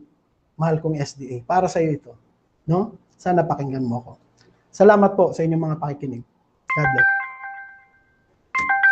Okay, so dyan natatapos ang negative final conclusion. At dako naman tayo sa affirmative final conclusion ni Fernando Camacho. Sa kanyang pinatutunayan na mabuti ang sumunod sa 10 utos. Napakabuti at napakasarap ang sumunod dito. 5 minutes, bro.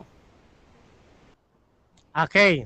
So kanina mga kapatid, mula sa una nating presentation hanggang sa uli, sabi niya,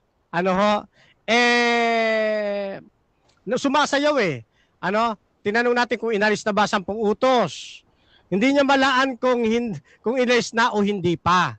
Ang totoo mga kapatid, sa posisyon niya, inalis na talaga ang 10 utos.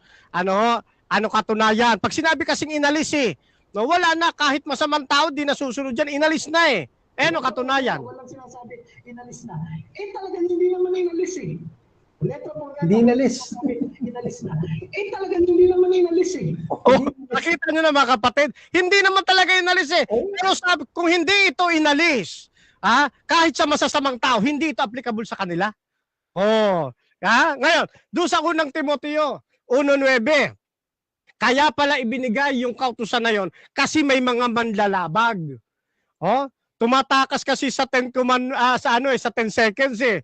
Ganun talaga kapag walang maisagot, kumakapit sa 10 seconds. Pag naiipit, kumakapit sa 10 seconds. Ano? Eh dito mga kaibigan, mga kapatid, pag sinabing inalis na, wala na kahit sa mga makasalanan pa. Wala na yon.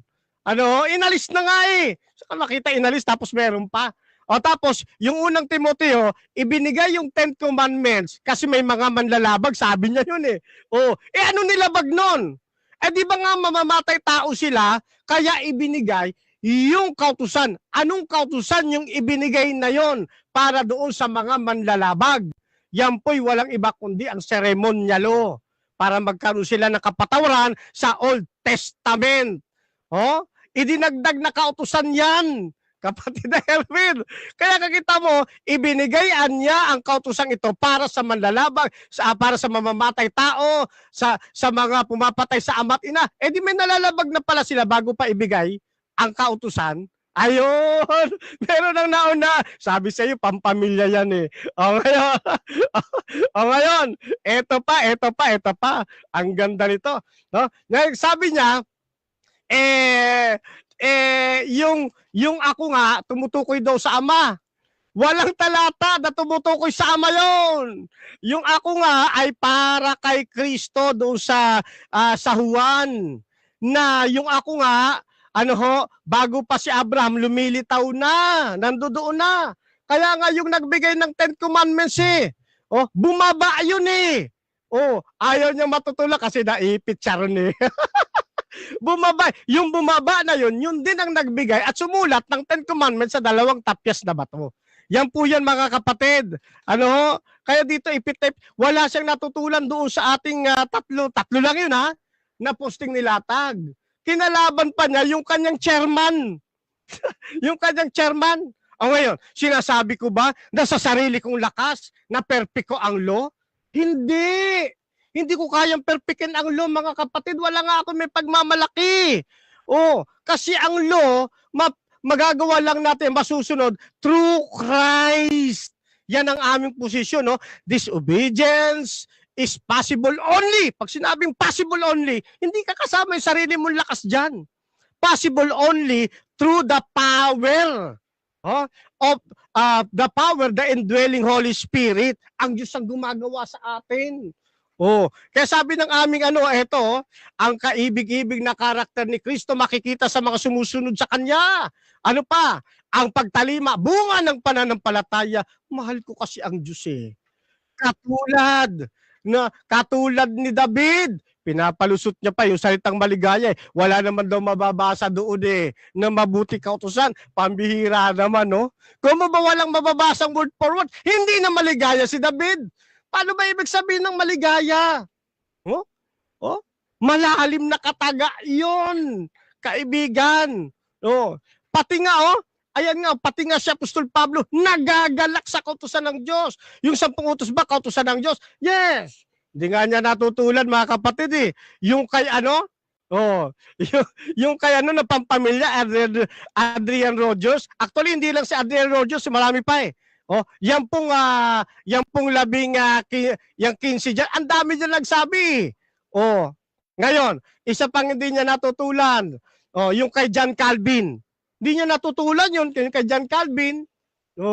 Kaya nga wala siyang nagiba sa ating 3 poste, mga kapatid. Ay, maraming salamat. Okay. So, dyan natatapos ang debate natin between Seventh-day Adventist, mga kapatid, at JICC. Ayan.